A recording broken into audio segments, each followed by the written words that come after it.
Welcome to another video from DIY Daily. Just got a short video today showing you how to reset the service light on this 2016 Volkswagen Caddy. A fairly straightforward reset on these, but it is done on two parts. You have the oil reset separate to the inspection. Now on this model at the minute we've only got the inspection flagging up, but I'll run through the showing you how to do the reset for both.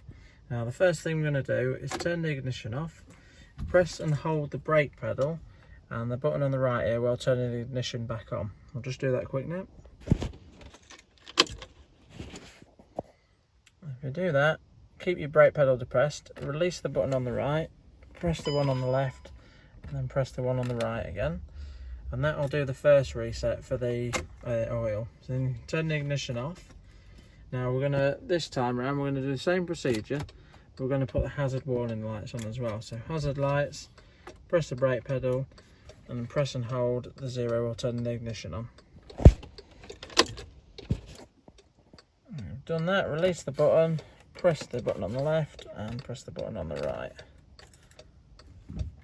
And if we turn the ignition off and back on, you can see that's all been reset. Thanks for watching.